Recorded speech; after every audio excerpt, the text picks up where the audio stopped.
Welcome to another episode of the 100% podcast with me, your host, Harry Purdy. Today, I'm joined by a returning guest to the show, but this time it is in person. Stephen Calis is an entertainer, a podcast host, and an all-round good guy. Welcome back to the show. How are you doing? Yeah, very good. Yeah, thanks for having me back, mate. It's good to be back here. I love your setup here.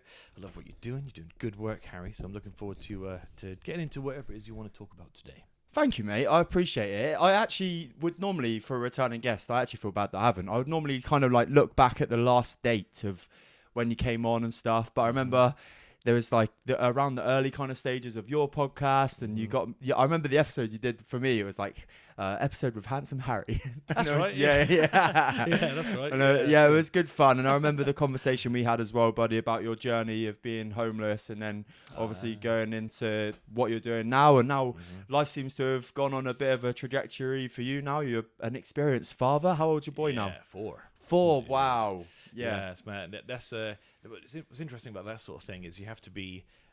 I wonder if other people find it easier. Other people in my situation find it easier because I have to be very aware all the time of myself, my own brain. I mean, I can't I've got such a history of doing catastrophically stupid things and making catastrophic decisions that now I'm a father, now I'm a fiance, now I've got. We're doing okay in certain areas. I have to still be extra mindful of how I'm doing all, a constant daily MOTs with my brain. How are we doing? How are we feeling? A bit burnt out? Are we a little bit tired? What does that mean? That's constant sort of checks. So none of it's sort of easy. It's well earned, I feel, and I'm proud of my accomplishments because I haven't lucked into anything. It's been very difficult and very hard work, and it's I've got to constantly feel like I've got to hold on to everything. Otherwise, I feel like it's just going to slip away. Mate, do you know what I mean? I think it's so prevalent to say that. And I was having a conversation with somebody the other day about even the art of reaching out for help in whatever field it may be. You could be, like my analogy would be, you could be a powerlifter struggling to hit a PB. So what do? You'd go out and you go and seek an expert in those fields. Yeah. But then when you've learnt those lessons, the point I'm making is that when you've learnt those lessons, you don't go back to old habits and just winging it then, do you? When you've hit your PB, you'd probably carry on doing the same things that have been working. And I assume in some ways that correlates to your story, right? What you were doing wasn't working. And it maybe took you a little while to realise, this isn't like how I want my life to be. Yeah. But the problem is that the thing that isn't working is my brain. Yeah. I'm constantly having to. It's like two conflicting brains. One sort of motivated and passionate and interested. The other side is sort of like a leech or like something. It's followed me around. And it's dark and it wants me to fail, and it's full of. That's where all my anxieties, insecurities, and issues live. Yeah. And if I don't take good care of the positive side of my brain, the other side will just swamp it. So that's why it's exhausting, really. And I've been on that since I was a kid. It's only now I'm in my 30s. I've got the architecture to keep everything at bay, keep on track, communicate it properly. And then the most powerful thing when you become a father is I'm going to learn these lessons and do something about it, because my son may well be exactly wired like I am. He may be exactly the same as me. In that case, then he could be in for the same sort of troubles and anxieties and problems that I had growing up. But at least now he's got me there as a defense between him and that thing. Yeah. So my lessons are the best thing about being a dad is that you lose a lot of your regrets. Because they were all roads that you had to walk so that you hope your son doesn't one day walk them. So there's literally nothing. My life's been chaos. There's nothing that he can say when he comes home from school that will surprise me. I'll just go, well, yeah, Christ's been there, mate, and then help him through it, listen, So all my regrets are sort of gone because they were for him now. And it makes me feel much more at peace with my former incarnations, my previous selves. I read something the other day. I may have listened, I can't remember, but it's every breakdown you have can lead to a breakthrough. Yeah. And I think that can correlate over with lessons that you learn in your life, and maybe the worst times can sometimes lead to the best times, right? Yeah. But also with lessons with other people. And like you say, for your son, you've had quite a few lessons, some dark lessons, some deep lessons, some prominent lessons that, like you say, you're not going to be surprised. How do you feel? I know that like on the parenthood scheme, there's parents that are really kind of like mollycoddle without any disrespect to their kids, and they don't want them to make mistakes. To some that are just like, go on. Where are you on that? Well, it's hard because it's hard because I learned, I didn't know my dad growing up, so I learned how to love from my mum, who was very loving and warm and funny, and so I love my son the same way that she loves me. But the downside to that is that you do need every now and then. It's more confusing to him if I then slip into tough, dad voice, dad mode. Because 5 minutes ago I was warm and friendly and approachable, and now if I haven't drawn the line in the sand well enough for him to know when he's crossed it or not. Because my approach has changed all of a sudden. Or at least that was the case. I'm trying to get a little bit better at that. So that's an ongoing thing. It's an ongoing issue because he does have to know. I mean, you feel perpetually guilty as a parent because everyone else on the internet is gentle parenting and doing this, and they've got this approach, and if you do that, you could traumatize your kid for the rest of his life. And you go, Jesus Christ! But all you have to remember, I try and say this to my fiance, is that you're there, you love them, and you're trying your best every day. And like, a good lesson is if I find myself, if I've been in knob, if I find myself just being moody, and I go, Leo, and I've barked at him a little bit, I always feel guilty about that. And so afterwards I'll say, listen, I'm sorry about that. That wasn't you. That wasn't your fault. I was grumpy about something else. And then I just brought that into it. I'm sorry about that. It's my fault, not yours. You shouldn't have done the thing, but I should have approached it better. So I learned to talk to him properly, learn to talk to myself properly so I don't feel guilty all the time, and I know I'm doing a good job. So parenting is a cycle of sort of exhaustion and guilt and joy and trauma, and it's just it's the best thing. Those things it's the best thing. The reason you care so much about it is because it's so good and so enjoyable and you love them so much. So it's a good question because I just don't know. You try. I love my son. I mean, my dad, he said to me after a few months of after my son was a few months old, he goes, bloody hell, it's like he's got two mums. Because I'm always like I'm very affectionate and loving with my son, because I never got that from a man when I was growing up. It's a gamble. I'm getting there, but I do know he's much more cautious when he's in the park and stuff than his friends. And I was like, is that because he's naturally cautious, or because he's just absorbed my anxieties? Because I'm always going, mate, be careful, don't do that, don't. And I 100% will stick with him that. So sometimes I just try, if we're all out, I try and go to his mum and I just go, he's back a little bit, see what he does, and see, try and get him to be a bit more adventurous. Does that make sense? Yeah, for sure, because I know it's obviously on a different scale completely, but with the lessons that you've learned and whatever over your tenure and now in fatherhood, it's allowed you to learn from those lessons and then move forward and maybe create different paths for yourself. Mm-hmm. And then in some weird way, I'm no expert, by the way, but I love learning about it, because the more conversations I have with like my friends who are dads and like people like yourself who are dads and learning on the way, I can maybe like be a little bit more. It's all very well and good listening to or reading a book, isn't it? But actually, like first-hand examples are way better. But then if he was to climb up the slide the wrong way round and slip and maybe bump his head, he's going to go, probably not going to climb that slide again in the future. Yeah, that's the lesson, and we do.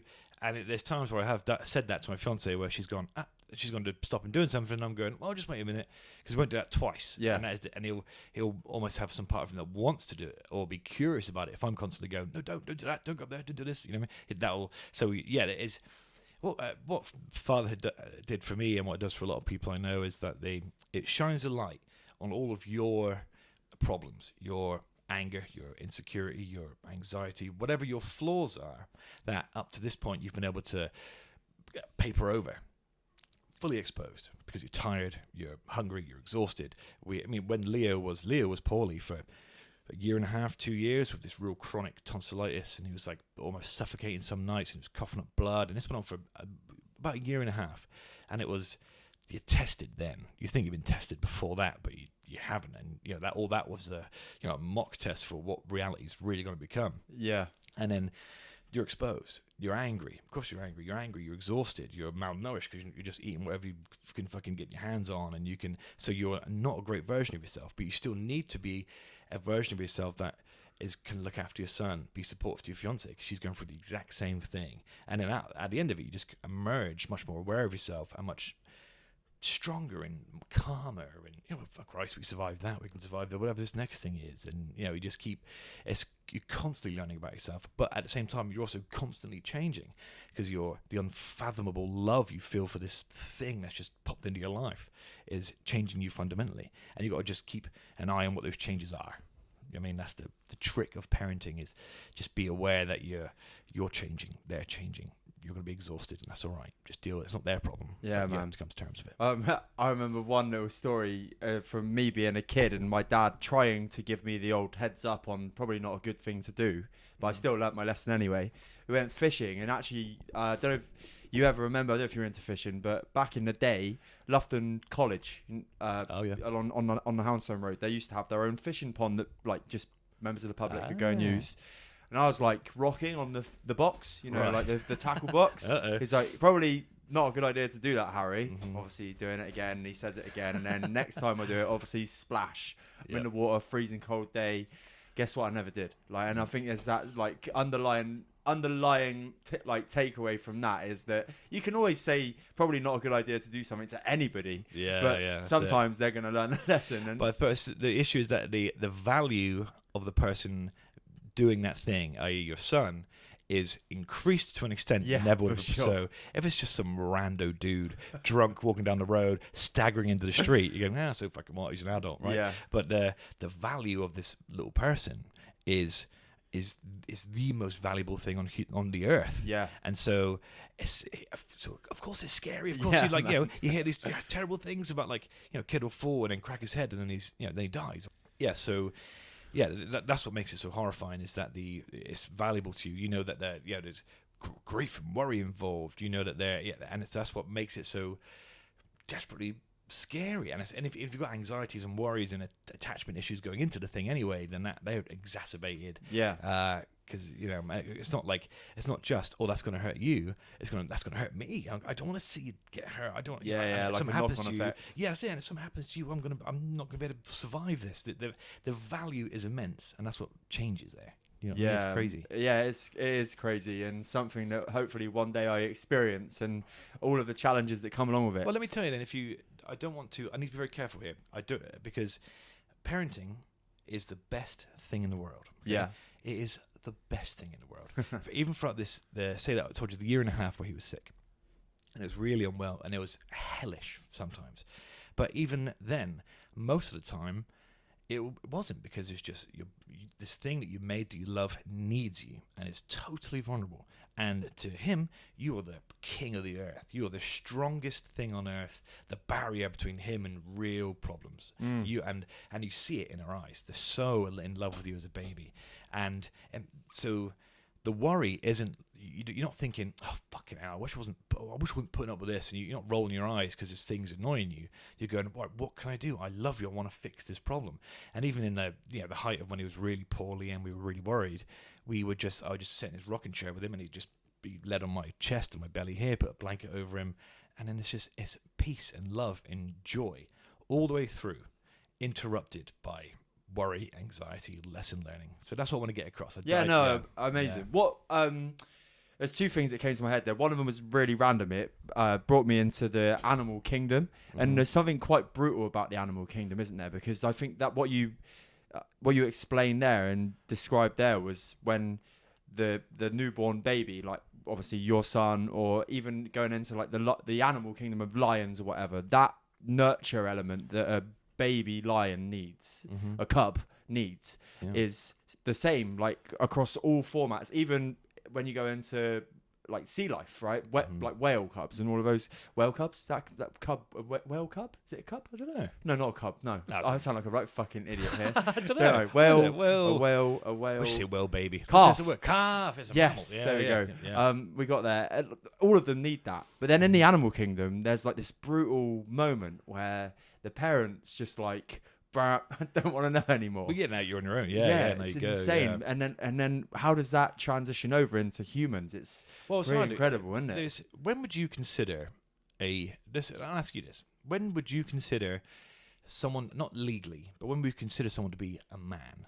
Okay, at what point, say you know a boy from a young age, at what point would you consider him a man? Not just capable, not just smart and a man, someone that you would trust in a masculine situation, or that you just think, oh, he's a man now. He is a man, right? Because my answer is quite controversial, I reckon. Go on. But I reckon 30.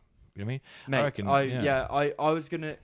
I reckon depends on your life experience. 26 to 30. Yeah, that's the key time where you are just, your hormones now are from teenage years are ebbing away. Yeah, you're finding out your 20s now, your hormones have gone, you're not a teenager anymore, so who the hell are you? And then, you're balancing yourself out. So I think it's really interesting, isn't it? Because when you're young, and like I remember my mate Ben, he grew like hair at a fucking weird, not an awfully young age, but like a really young age. Yeah. And we came in after one summer holiday, and this kid had just gone like, and you're like, what the fuck? Knew a kid yeah. And then you're like, oh, he's a man now, but like nowhere near. Yeah. And I'm a coach now. I'm into my self-development. I've like pride myself on. I reckon that's the fast tracking to whatever it is that makes me have the definition of a man. So the stuff that in order to help people get better, to improve their lives, improve their mental well-being, that's stuff that would fast track you, if you were learning that, say, in your teen years or 20s, to the man that I'm picturing in my head. Because the lessons, when you're 30, you've had trauma and you've survived it. You've dealt with whatever your problems are, you've overcome it, and now you're ready to be the man you're going to be for the rest of your life. And the stuff is actually a fast track to that. So that would shave years off of that, if you ask me, because you're ready. You know what to do. You might not be able to use it always sometimes, but you've got the tools. Does that make sense? Yeah, man, for sure. And it's really difficult, right? Because there's times where I've learnt some really prominent lessons now that I fully value in my life. And self-awareness is like such a huge thing for me, and I can hear you talk about the way that you feel around your son and stuff, and I'm like, well, you're really self-aware, Steve, you know what I'm saying? And that's a really good thing. I think that is one trait that if you want to consider yourself to be a man, you have to be self-aware. Yeah, that's true, to an extent that you don't feel an emotion and you go, oh, fuck the world, you know what I mean? Exactly that. Yeah, there's a lot of men like in that 26 to 35-year-old category that would have a single challenge that may stress them out, but that single bit of being stressed out fucks with them for a day or 2 weeks, and they can't wait to go out for a few beers and all those kind of things. And this isn't a lecture or me ranting. It's just we're talking broadly here. Yeah, what do I consider to be a man? I think somebody who's self-aware, somebody that knows how to take care of themselves, somebody that's reliable. Yeah.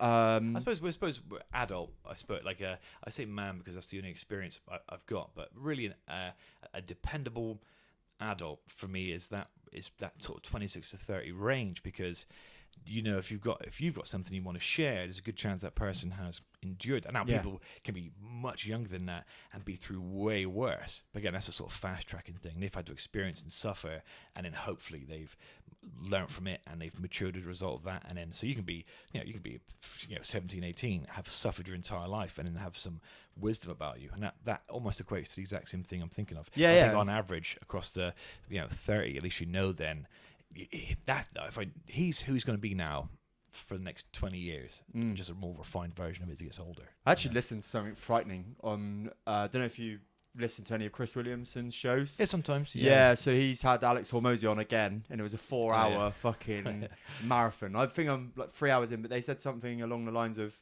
after 34, it is like mental deterioration for like male adults. And you're like, shit, I'm 33 this year. I'm nearly as sharp as I'll ever be. And I mean, obviously there are things you can do to like keep sharpening the blade, and like physical health, mental health, all of those things, even memory. Like there's studies to show that if you do a Sudoku puzzle a day, it can prolong that memory and all those kind of things. But I was like, damn, like some people get to that age, and again, there's no real judgment, but I guess it's a little bit of, and I know it sounds really arrogant, but there's a little bit of like, thank God that's not me, that's got to that age and is still really unaware, still not aware of the decisions that they're making, and a knock-on effect of themselves. Exactly. You can see it everywhere. You can see it in people you knew from school. You see it in people on the street, people who could be smarter than you and stronger than you and funnier than you and have all the potential in the world. And then sometimes you want to just give them a shake and say, in a minute you're 50.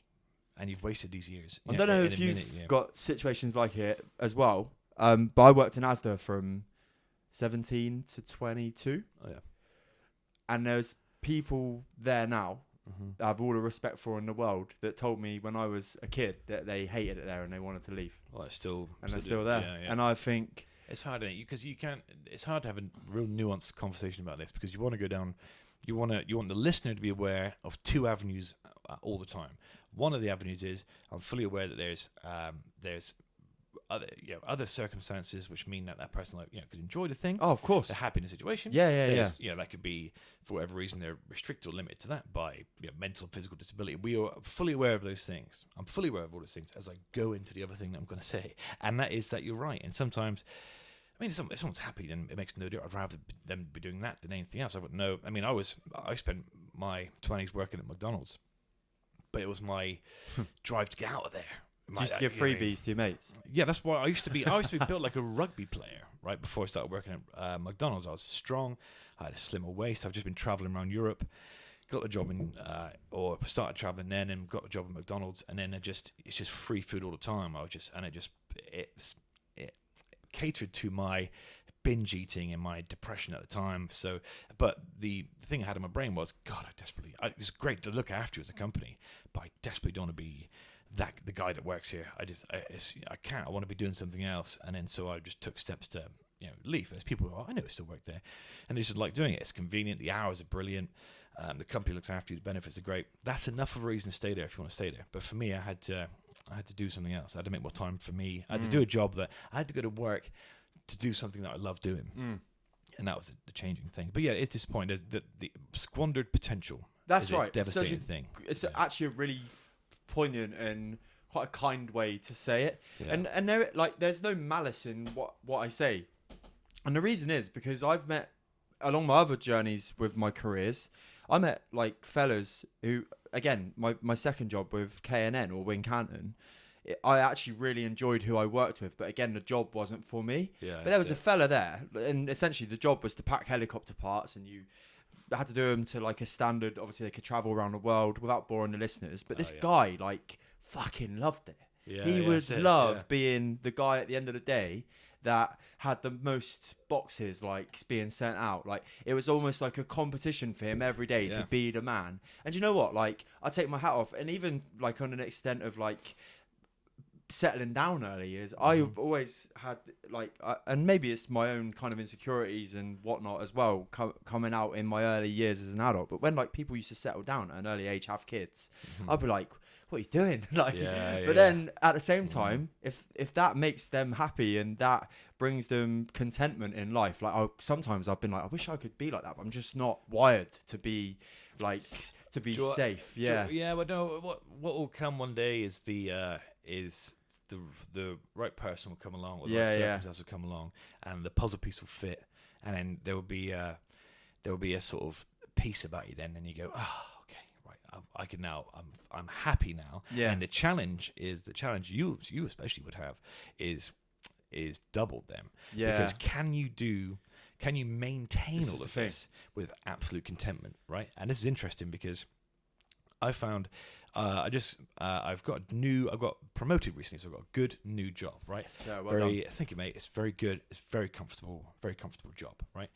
And I've found that the podcast and all the other sort of side projects I do, they are born of fire, passion. I've got somewhere to go. I want to get there. These are the things I want to achieve. I need to be the best podcaster in the country. Spotify Top 100 is born of this immovable fire inside me to achieve those things. Now the challenge is you fall in love, home life's great, you got a job that pays you more money than you know what to do with in a month.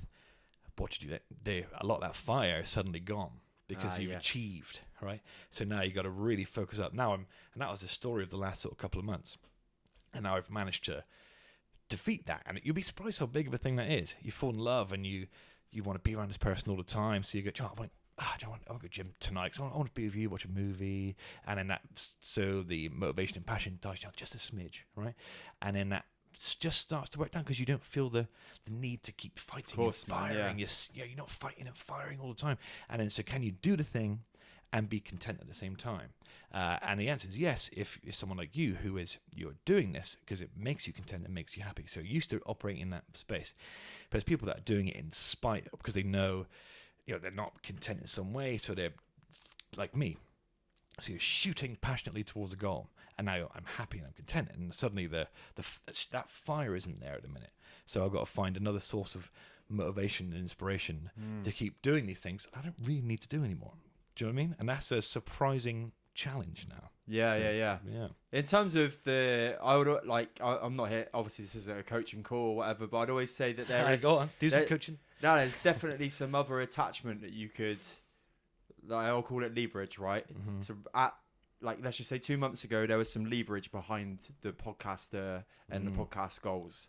There's still, maybe that's alleviated a little bit, like that leverage has gone slightly, but if you were to really dive deep into like the reason why you set the goal originally, there's probably about 10 other reasons there. This is why you do what you do, Harry Potter, because that's ultimately what I came around to. So me and my friend were sort of talking about this over a beer, and I was just trying to worry it from every single direction to see what was going on. And my drive to be the best podcaster in the world doesn't come from a need to be financially stable. That's never what it's about. It's never about the money. It comes from the I just believe I can do it, and I want to. That's what I want. I want it independently of other successes. It doesn't matter. It's not tied to financial well-being.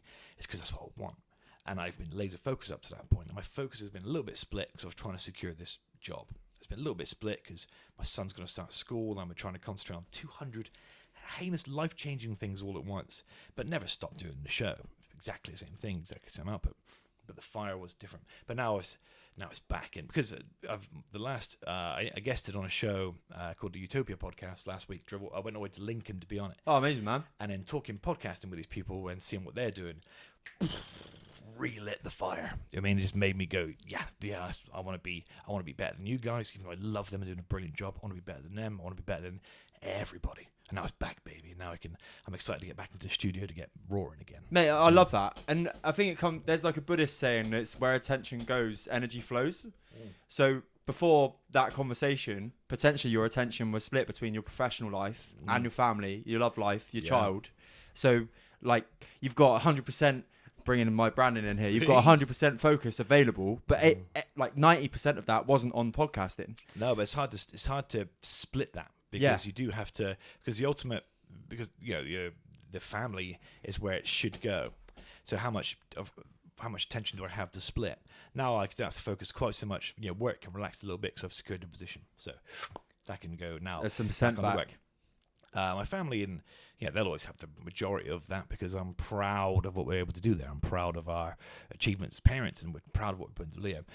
But that doesn't mean that I can stop with what I'm doing with the show. But what I noticed is little things. The whole time I was going, well, I'm still recording every Tuesday. I'm still doing everything I want to do. But the little things stopped. I stopped writing letters to celebrities and people I admired, trying to get them on the show. I stopped ringing agents. I stopped the hustle. I mean, it's the hustle that ebbed away, not the routine. Yeah. But you need the hustle as well. It's a really cool little link to. I went to an event. I spoke at an event on Friday, which is a big saw. One for Congratulations, man. Thanks. That's wicked. Yeah, but in one of Paul's keynotes, he said, with every goal, there's like it's like the shiny leg.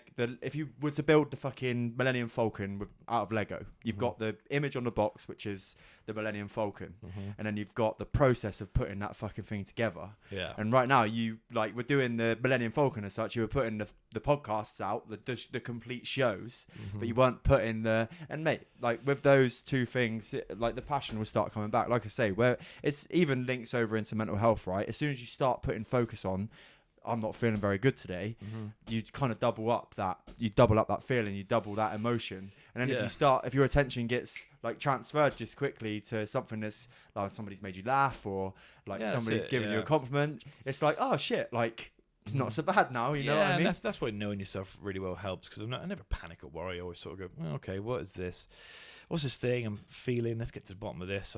So it's always been okay. It's not like I never stopped caring about the show. The podcast is one of the things I love doing the most. Yeah, man. It's just that the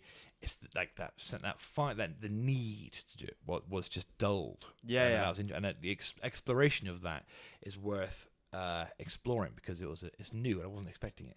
And you'll get people who are 100% on a motivated fitness journey, and then they fall in love, have kids, and then suddenly that changes because their priorities change. Because the most important thing isn't you now; the most important thing is your family, and then that becomes hard to.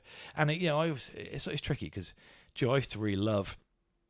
Someone like David Goggins. I read his books, and I was really into it. And then I just saw that he is 1 in fucking 8 billion. By the way, but also, absolutely, yeah. But then what I saw was also that he, hasn't spoken to his daughter for 20 years. And I thought, well, it's easy to, it's easy to do something if you shy away from all of the responsibilities to focus on the thing, even if that thing is something that is crucially important and causes damage to another human being. So that the focus has to be one where I'm good father, good fiance, and also achieving the things I want to achieve. I reckon that's the struggle that parents have. You find a lot of men in their sort of 50s or 60s who aren't where they want to go. It's because they've, honorably had to raise a family or have had kids and they've had other things and they haven't managed to split focus both ways. And that's something we face as men when we become into fathers. My dad worked 40 plus years in the same job, doing pretty much the same thing. And there's so much fucking to admire in that. Yeah, that consistency. I could not be that consistent even. No, but there's... Yeah. It's also absolutely fine if you're listening to this to not want that for you too. Yeah, But it genuinely doesn't matter which side of the fence you are on, right? And obviously, for my listeners, if you are a staunch listener to the 100% podcast, you're probably sitting on the side of the fence that you are into self-growth. You want to get the best, you want to try strive for a little bit more, right? That we'll just put it down to that. And maybe there's some interest in working with me one day. And then on the flip side, if you've listened to my podcast before and you're like, nah, that's not for me, then that's also cool. And I think that's so in a nice rounded way. I think it's rounded up with the parenthood and talking about people that I used to work with and whatever. Every decision is yours to make, right? But it just depends what's driving it behind the decision, which leads to the outcome. Yeah. That's ultimately what I'm saying. I'm just sort of highlighting the challenges I've faced as someone who's hyper motivated to achieve something, which is being the best podcaster in the country or best podcaster in the world. A ridiculous goal, still hyper focused on doing that. And the new chapter of my life is, can I do that all the while being a good dad and a good fiance? Because that's doubly difficult, mate, doubly for sure. And when it comes down to it, the priority is my family. So can I prioritize and love people and prioritize them and care about them more than I care about myself and still find time to be the best podcaster? I say yes, and that's what the goal is now. Mate, as well, I think it's so important to know, if you were to go into any kind of mentorship group or even with my coaching, you would get shown a map, right, of your life. And they're all based off the same things, from Paul Mort to Professor Stephen Peters, who wrote the Chimp Paradox, all the way up to Tony Robbins. Yeah, so it's all around building your. Stephen Peters refers to it as planets. Paul refers to it as 5 Fs. I refer to it as your 5/5 of 100%. And it's basically around managing all aspects of your life. And of course, for me, when there's one that's it'll be around family or relationships, and then there's one about money and finance and how you are financially healthy. And that doesn't mean that you want to be a fucking multi-gazillionaire. It just means that are you healthy financially?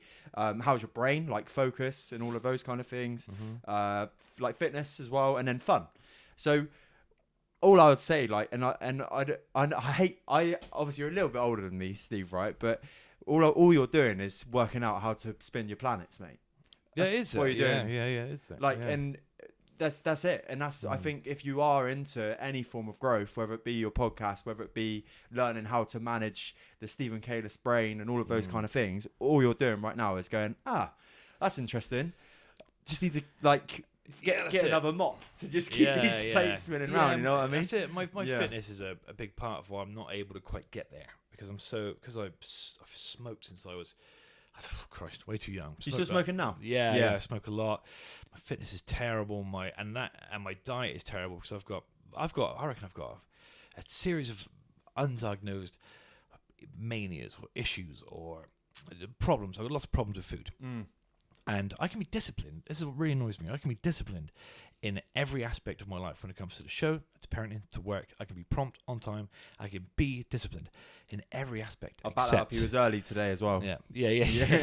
I can everything except my diet and my body.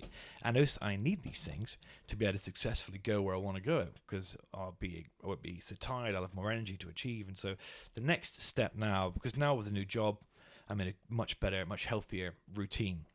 So I can have breakfast, lunch, and dinner at good times. Whereas before I was home a lot, so I could just eat wherever I wanted, and it was unhealthy. I was eating shitload of chocolate. So now it's been a bit better the last few weeks. So hopefully that is a sign of me pushing myself into a routine, which will then help me to get where I want to go. But that's where I really fall down, is my fitness and my But I'll drag you over to my podcast to delve into my issues. Yeah, man. I'm actually excited for that as well. I think it would be a good little flip of role reversals. I think one thing that's like, if we go into the podcast subject, there's something quite refreshing when you do run a show yourself about being on the other side of the camera, right? Sure, yeah. Mate, we'll talk. We will. It's a nice little segue into it. So you speak about your. I'll be politically correct and would ask, you probably consider yourself to be a little bit neurodivergent with the way that you think about things and stuff. I and my fiance would say so. Yeah. So in terms of your creative brain, then I would assume, if you're anything like me, that actually getting creative and thinking on the spot on a podcast episode is something that you've probably had a natural ability to do forever. Yeah, that's right. Yeah, well, it's difficult. It's different with podcasting, because I find you do catch yourself editing in the room a little bit. Yeah, of course. You catch yourself going, "Is that looking? Is that all right? Does that sound all right? Is that?" Mate, later on? That's it. Shoulders. And that's hard, because you want to be in the room, and you want to be. But I find with creating a podcast, part of the reason I love it so much is because I do all of it. I do all the editing. We're good now at the editing. We're good at I want to know what works on TikTok and Instagram, and we see a difference in listeners when we get a good video on Instagram and TikTok, and it makes a difference. And I like being creativity is the balm, is the creative cooling blanket that sort of makes me content and happy. That's what I like to be doing. By the way, I want to just say that with the analogy I used about the Millennium, I'm the best at making the fucking Millennium Falcons, right? And I this is my favourite part of it whatsoever. But it's the processes behind the podcasts and them being successful that I'm like, fucking hell, looking at all the analytics. There you go, thank you. I'm not going to say it again. And all of those kind of things, and then learning your lessons about what's worked and what's not. But recently I have taken the YouTube side of things more seriously, and it's been so rewarding to just see those green arrows going it's like crack, baby. It's really addictive, man. Good. But one thing I think is really important, and actually this is one little takeaway I got from what you were saying there with regards to your podcast, and you want to be the #1 podcaster in the UK. I think it's really fucking admirable, mate, and I genuinely would love to propel you up there. And I'll just take second place. Fine.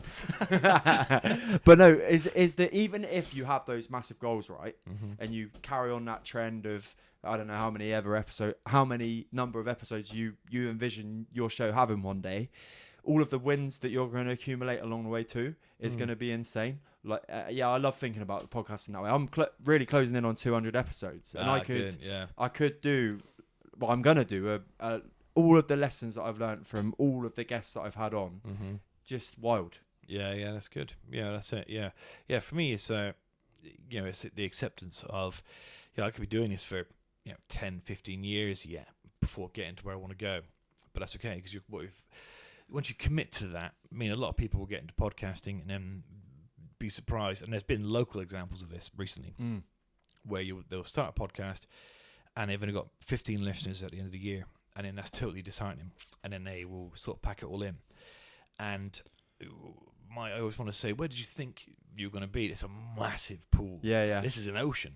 And often people doing the exact same thing that we're doing, right? This is not we do not occupy niche corners of the podcasting market, okay? So then, to get where we want to go, we have to really make it work, because we are not doing anything unique. We have to be better than the people doing the thing that we're doing, but also understanding right now that we're not. And we need to get, okay, what's next? What do I have to do? This person is really good at this, and that's my weakness. So practice this. On the show I was on last week, the show I guested on, we ended up having a little debate, because they do everything as a team, and they split all the responsibilities between them. And I cannot function that way. I have to be, and they rightfully said, things would be a lot easier if you did get a proper producer, because producer George doesn't fucking know anything on my show. So if he's like there as a guest, he's there as a co-host. But he was brought in to produce, but I couldn't let him produce anything. I just couldn't. I can't relinquish the non-producer George. Non-producer George, yeah. And I just can't. I can't have someone editing my show for me. I can't have someone doing the lighting. I've got to do it myself. Because if you were painting something, you don't want someone to come in and do the mountains for you, because you're not quite sure how to do it. Yeah. I have to be a podcasting practitioner, in the sense of that I can at least do all of it. So one day give over that responsibility, but knowing that I know that part of it too. Does that make sense? Yeah. So podcasting for me isn't just it's obsession. It's an obsession to be great, but you have to. But to come to terms with that, you have to know, man, we're nowhere near that yet. My estimation is I've got 10 years, 15 at the most, until I'm in and around the Spotify Top 100. Like, that's what I'm allowing myself and affording myself. So that right now I can just concentrate on being a good podcasting practitioner. Do I interrupt people too much? Am I being myself in the interviews? Is the lighting good? Is the video good? There's 100 tick points I want to hit and get good at first. And that's what makes it such a journey. Doctor, to become a doctor, you got to go to university and college and school. You got to practice and learn it. And that's where I'm at the minute, the start of that journey. Even if you look at Chris Williamson as the example that I'll use, I do like to listen to his episodes. I think for the space that I'm in, it's really good to not compare, because that would be fucking ridiculous. But in some ways, like, it is inspiring to go, do you know what? This guy's done 1,000 plus episodes and his podcast looks like this now. Mm-hmm. Why would I not compare? And even and the same for you, right? I'm sure if you looked at your number one, my first episode didn't even have video on it, mate. Yeah. And now I've got this in front of me. Mm-hmm. So let's just go another 200 episodes down the line where we're both going to be at. And I think that's just motivate. Yeah, exactly. Go slow. Learn it. Love doing it. Learn it. That's always my advice. I wrote a book which is called How to Make a Shit Podcast. That's right, yeah. And the purpose of that isn't to tell you how to do a podcast, because I'm still learning it myself. But what I want to do is better get people into the second year. Skip to the second year where you're doing this, and you don't have to have learned all the shit things I learned along the way about how, all the things that go wrong, all the mistakes, and all the things I wish I'd done better. That's what that book is, because we're still, we're still sort of figuring it out now. We're in the apprenticeship era. That's what I always say to my co-hosts. This is the apprenticeship. We're learning the trade. We're, in a couple of years, then we can move on a little bit and dial it up again. But for now, the studio is very basic, but I want it to be basic for a minute, because what we're doing is we're learning how to podcast.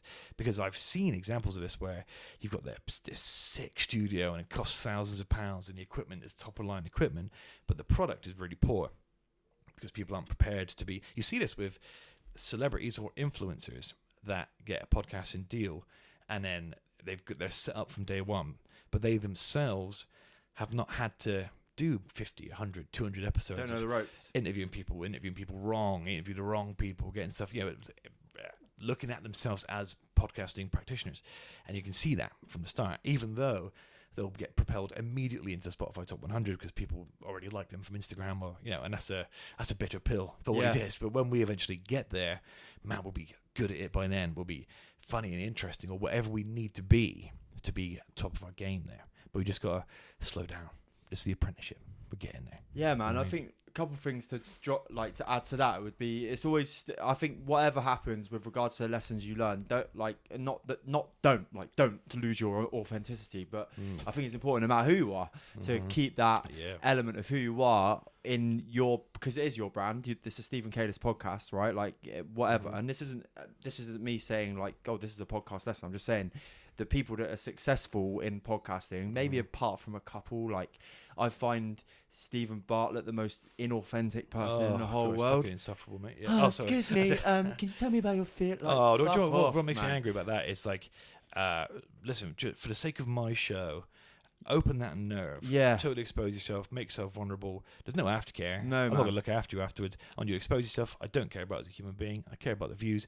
I care about fucking selling these products that I'm on the fucking board of. Okay, thanks. Now see you later. Yeah. You're right. Totally inauthentic. And podcasters at the start can fall into a little bit of a trap of this because they don't feel like they feel like every episode is purely about the guest. But actually, every podcast, most podcasts are guest podcasts. So you can tune if you're just going to be a robot just saying lines to cue up the guest, they can just go somewhere else to listen to that. You've got to be you. Something I had to learn quite quickly. I remember one of my mentors and good contact of mine, a guy called Dax Moy. I've had him on my show. When he kind of saw what I was doing, he was like, because you're a coach and you're interviewing other coaches, you're putting yourself down, mate. Essentially, start chucking your 2 pence in. Of course, yeah. Like, you know what you're talking about. Yeah, this is your area as well. Don't keep conceding to everybody else. And obviously, but also I love this is an episode very far away from. Well, no, it isn't. It's like, do you know what? This is my favorite kind of episode because I've got these notes in front of me. I may as well just go. Yeah, we need them. Yeah. But this is my favorite kind of episode because I think it brings out the conversationist within both of us, right? It's really authentic. We've spoke about some wild stuff. We've chucked a few opinions out there, and that's what a good podcast is, right? It should be. It. I'd say to everybody who may come into this chair, the chair you're in right now, it's just like having a chat with a mate, and that's genuinely what it should feel like. In any good podcast. And the other thing that I was going to say, sorry, just to chuck this in, it's there. It needs to come out. Of course. I watch Sky Sports. I love cricket. Cricket is my second sport. And I could literally sit down from 11 a.m. in the morning to 6 p.m. in the evening and watch a test match. The end of a test match is, of course, they do their interviews with the players. And they showed a clip of Stuart Broad. Do you Stuart Broad? Yeah, cool. At the start of his England career, and he got interviewed by Nasser Hussain afterwards. Right. And it was a really funny moment because Nasser Hussain was quite new to his punditry by that point, and he slammed Broad and he went in quite hard in an interview. Yeah. And they were reviewing the conversation, obviously 10 years later, and Nasser was like, "Oh my god, that's so embarrassing." I was learning the ropes of interviewing at that point, and I think I was like, "Oh my god, even these guys have to do that, and they're on Sky Sports, and we're doing it on the job." Yeah, exactly. Yeah, you never know. Yeah, that's it. That's it. You have to think about it any more other than if you're just starting out. This is the apprenticeship. I see it all the time, and it's because our podcast, especially locally, does really well. And so if someone wants to start a podcast, I often get a message about it. I get lots of messages. Or every 2 weeks, a couple of people reach out and say, "Look, I'm thinking about starting a podcast. What would you recommend me do?" And then, in part, that's why I wrote the book. I just go, just read that, man. Because what I'm going to do is I'm going to give you the advice. You're not going to listen to it, and then you're going to do your own thing, and you're going to burn out in 3 months because you're not the biggest podcast in the world. That's always the way it goes, and it happens all the time with up and coming podcasters. If you're going to do it because you love it and because you enjoy doing it as a hobby, right? If you're just starting out, don't expect listeners. You might get them, you might luck out, and then something bangs in the first episode, and then it just happens for you.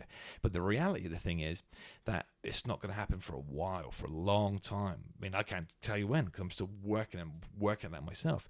But if you're doing it with your friends, if you're doing it because you're growing, because you love it, because you're enjoying it, you don't need that, and if that comes, great. But in the meantime, just do it because you love doing it. If you don't love doing it, you will stop after 3 months because you're doing it for the wrong reasons, and it's not going to happen. Actually, I don't know if you saw, I did take a 2-month break from podcasting earlier How'd you find year. It?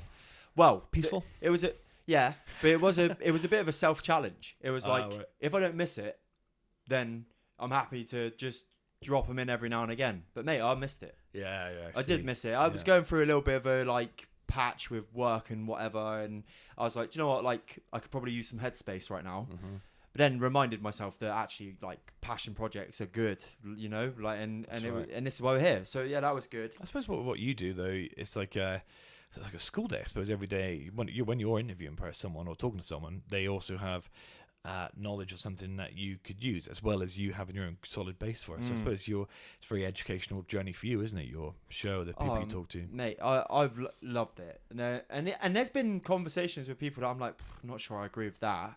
Or you're a bit of a bellend, when you some of them too. But not in a horror, but just people that have, you get a guest that's maybe high profile, like Jamie Overton, England cricketer, compared with somebody else, sure, who just wanted to promote their stuff. That was it. Every question it was really short answer, but you can find out the proper answer by paying me £100-200. Here's my mobile number, blah blah. I'm like, no, you're getting this wrong. No, I wouldn't do it. Never. I'd never release it. We've had episodes of that where we've had 2 episodes of that.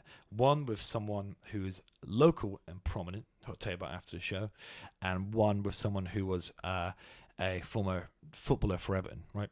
Oh wow! I'll tell you his name after the show as well.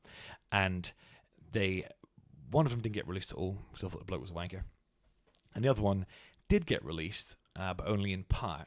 And I've kept the whole episode in case I ever want to use it against that man in the future, because he was just racist, horrible, and I was not expecting that at all. We've had real disasters.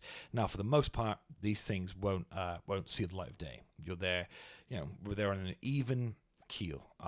I don't need you, whoever it is. I don't need you to do it. I'll do it with me, my co-host. We'll become successful this way. I'm not selling myself to your viewers and your listeners. I'd rather go the long way around and keep my principles. But we've had that, man. We've had people like former. So I'd love to be able to just tell the listener who it is. Yeah. We've had former, very famous like soap stars, and the money they've demanded for the time they've demanded on the show is preposterous. And after being, which I'd understand if we reached out to them, they're trying to put us off by sticking a huge fee on it or whatever. But they would reach out to us, and I said, "Whoa, hey, bloody hell, it might be a good opportunity," and then slap an enormous fee on it for 20 minutes or something. You know what I mean? You just sometimes, if you know what you're doing is good, then your principles are totally wrong. You don't have to sell them to anybody. You'll get there one way or another. You don't have to. But I've been there, man. I've been interviewing people where I've thought, you insufferable wanker. Yeah. It's unbearable, isn't it? It's really, really, I understand. Yeah, man, it's frustrating. What would you, obviously you said you've had some bloopers, you've had some bad guests and stuff. What's the biggest, like, oh my fucking God, that was like a pain in the ass moment you've had? Some of, we've had a few, to be fair. I mean, it's biggest mistake maybe is like, I think it's in, I mean, tell you what, there's things, but if I could do differently, I would. Like, for example, our biggest ever episode, sort of until the Tiger King maybe was Jungle Jane. Oh yeah. So I mean, her name's Jane Mully, but she's sort of cruelly called Jungle Jane. She lives on the street here in Yeovil, and she's very famous here. And I knew that would be an episode that does well because everyone's curious about her. She's she's sort of a local legend, local sort of mystery. So I approached her, and we did a short interview. 4 or 5 minutes. Is on YouTube, it's on Spotify, and I wish I'd done that like yesterday or this year instead. My equipment's better. I'm better at it. I would have been more confident in controlling the circumstances. I have listened to that episode, mate. I still think it comes across really well. Well, what I do like about it is because we recorded it on rough equipment in the street, it sort of puts you in the street with us doing the interview. But I still would have, I reckon I could have got more. I'm a better interviewer now. I would have made it feel more comfortable. I would have just been better at drawing her out a little bit more. So I wish I'd done that. Now, there's loads of there's loads of interviews where I thought I've been too enthusiastic about getting myself across. That I've sort of been overbearing there a little bit. I should have just relaxed. Or there's times I thought, why have you cut in there? Because Kev, my co-host, he's a good example of this. I sort of slowed down his appearances on the show. Who's getting on my nerves, right? Because Kev's got no filter, right? He's a beautiful human being, and he's one of my best friends in the world, right? But you cannot stop him, no matter what he's talking about. And no, you're never anything bad. If anything, it's just I've read this thing about about 40 years ago, and it's just it's an obscure historical thing that he'll expand on for 20 minutes. It will derail the episode. It will suck the energy out of everybody else, and it's a real ball ache, right? And but what he's also doing is he also challenges me a lot. We get sort of argumentative on the show sometimes. So I was like, you know what, you're getting on my nerves. I'm going to just for the sake of our relationship, I'm going to slow down your appearances here a little bit. And then what I found was that the episodes weren't as dynamic with Kevin not in them. So he sort of agreed to, I won't just go off on a tangent for hours and hours, but he still cuts in, he still challenges me, and so the episodes are dynamic and Del Boy to your Rodney, they're combative, but they're interesting. His brain works like no other human beings on earth, so he was always the person I would do interviews with because his brain is excellent. He sees things that I can't see. So there's there's lots of things I've done differently. I've changed, the format's changed loads of times. But then when you're first starting out, the first few years, that's the time to change your format and your style, because you haven't got as many listeners glued to the fact that you're doing new changes. So when it comes to specific regrets or specific things that went tits up, it's the guest. There's maybe, I'd say, for 1 in 7 or 8 episodes don't make it. I say they don't make the cut, they don't get released. And often that's just me, George, Lissy, Kev, sat around the table, because there's something, I'm very paranoid and obsessed with the fact that every episode you tune into of mine could be the first time you've ever listened to the show. Yeah, right? That's such a good point. So I want new listeners to go, who are they, what are they doing? And then get, sort of ease into it and understand.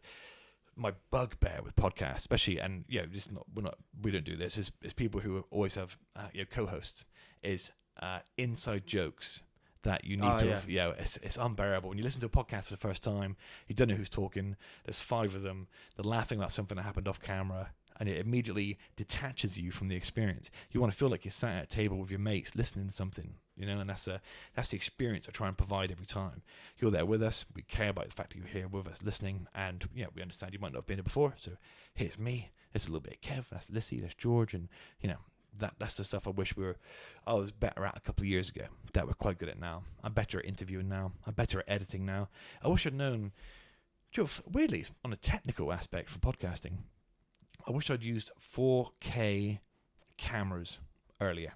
Yeah, because I find that the production's just so much better, the video looks much better, people are more engaged with it, the TikTok looks better, the Instagram looks better, so I wish I'd done that earlier. Just technical things that are annoying to me as the guy distributing the stuff. Yeah, I'm not there yet. These are the highest HD face cams from Elgato you can get, but when you're... They're sweet, these ones, man. So did it come with the stand? Comes with the stand, yeah. That's very nice. They're sweet, but when you're...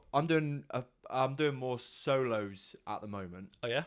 And for this, I know for a fact that the transitions between our conversations today will look quite nice on Instagram. Will look quite nice on any format that they get uploaded on. Yeah. But with me, just staring at my big screen here, it will just look grainy. Yeah. Right. See. When it's, I don't know, it just frustrates me. So there is going to be a 4K upgrade soon. You'll be surprised. You'll be surprised at the difference that makes to your analytics. The algorithm just prefers to put out 4K stuff. I know, it's they're fussy fuckers, aren't they? Yeah, and that's only a recent change that we made, but that was that made a big difference.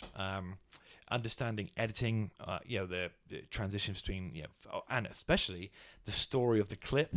Our clip started doing much better when I went, right, so what does the audience know about these two people going in? If they've come across me on TikTok, what do they know? Right, nothing. So just tee up the joke, ba-ba-bum, and that's all they need. Anything other than that, and they click away or they don't care. So understanding that stuff has been interesting and exciting. The algorithm this year has been much crueler to us than last year. Last year we had a good solid year of TikTok and Instagram, and this year it's been much harder to get the views on there, even though we had a couple of them do really well. So that stuff's really interesting. I wish I'd had this knowledge all along, but you have to. That's what the apprenticeship's for. I think in general, YouTube and Instagram is being more harsh to the smaller creator, if you like, but we don't need to go into too much. We could probably talk about that for hours, and maybe it's a conversation. Yeah, that's right. I don't bore your listeners. Or go read the new book, How to Make a Shit Podcast. It's all in there. All my gripes are in there. What about then? So we're 10 years in the future. Ooh. You've got your podcast is up there. It's in the top 3, let's just say, and you're looking for your dream 3 guests just to get you over that threshold. Who's coming on? Who's driving to Yeovil to be on the Stephen Calis podcast? Probably not very many people.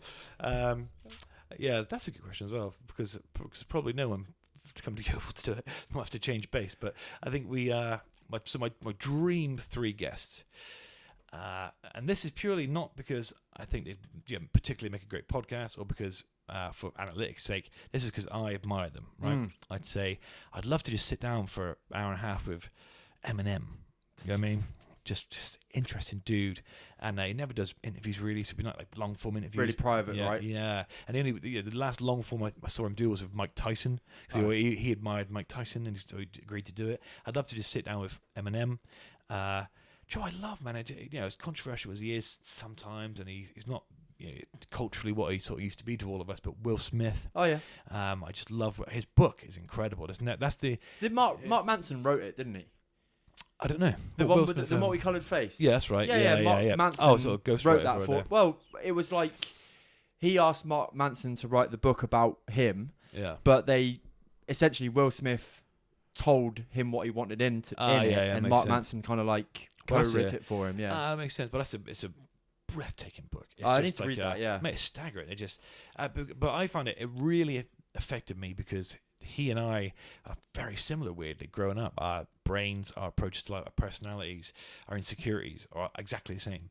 And so it's really interesting to see what he's become and how he's struggled since the last sort of 4 or 5 years in being whoever he wants to be. His struggles I identify with, but mostly because we're so similar growing up. So it's just an interesting book. So Will Smith, Eminem, and a third person today. I don't know. Maybe not. Steve Merchant. Steve Merchant, who co-wrote The Office with Ricky Gervais. Oh, wow. Yeah. I love Steve Merchant. Steve Merchant is a Bristolian boy. He's had Hollywood success with all his writing. Co-wrote The Office. Clever, witty, funny, interesting guy. I feel like we get along. I feel like we'd be able to, because I've noticed the mistakes podcasters have made with him, because I've always wanted to interview him, and I thought, come on, Mike, I would know what to do. Now to make you tick, kind of thing. Yeah. I would know. I reckon I can sit you down for an hour and a half, and you would enjoy it. It doesn't feel like just another podcast that you're being grilled. That's what I want that experience to be. So Eminem, Will Smith, Steve Merchant. That's my 3. Absolutely amazing. Well, I mean, talking about like vibes and whatever, you're a great guy to interview, Steve. That's for sure. I've got 2 questions before we wrap things up. We're closing in on we're over the 1 hour mark as we are now. Yeah, look at us. It's flown. Right. So the first question is, hold on, where are we? First question is, what is the biggest lesson that you've learnt from running the Steve and Calis podcast? Oh, good shout. The biggest lesson I've learned is that you have to be consistent. You have to, if you want to make a success of this thing, and this might not be broadly the case, all I know is podcasting and my show. To get where I want to go, I've got to keep being consistent, keep gradually improving. I've got to show up when I can't be bothered. I've got to show up when I'm tired. I've got to show up when I'm angry. I've got to show up. I've got to do the work, even when it's the last thing on earth I want to be doing, because I'd rather just go to bed or watch something, or and I'd just consistently show up for myself, consistently show up for the show, and then the results speak for themselves. If I reflect on what we do now and what we've achieved versus when we first started, it works. It is sometimes you're zoomed in too far, and you got to just zoom out and look at the broader picture. So I would boil it down to consistency. Just keep plodding along, showing up. Absolutely amazing, mate. And then the second one, I've asked you before, but the lesson has changed. We've had a pre-warning conversation about this one today, but I always ask at the end of the 100% podcast on episodes what the greatest bit of advice that you've ever been given is. Yeah. Over to you, sir. So the last time I believe I said was, I believe you liked it when I said, as a harsh piece of advice from my dad. And this isn't my one today, but my answer before was that I turned up at my dad's house once, and I was midway through telling him a story, and he went, Stop, you're boring. I was like, whoa, what? You've just started just being really rude. He goes, you're boring, you haven't told a joke for months, and he just really started grilling me. He goes, just get out, just go, right, and kick me out of his house. And I was furious and surprised, totally taken back. And I sat in my flat and I stewed on it for a minute, and I went, oh, wanker, because he was right. I mean, I've been so stuck in my own head for months. Oh, this has happened to me. Oh, I've been doing this. Yeah. I didn't wash my clothes. I was miserable because I was just miserable. I didn't have a good job. I was eating shit, and of course I was just miserable because my life was shit. And so my dad just fucking called me on it, and then I sort of started turning around that night because I thought, wanker, he's absolutely bang on. Well, everyone else must be feeling the same. I'm used to be funny. I haven't told a joke for ages, and so that was that. But my most recent thing is my own advice and my own philosophy, in that, for me, every man is a father.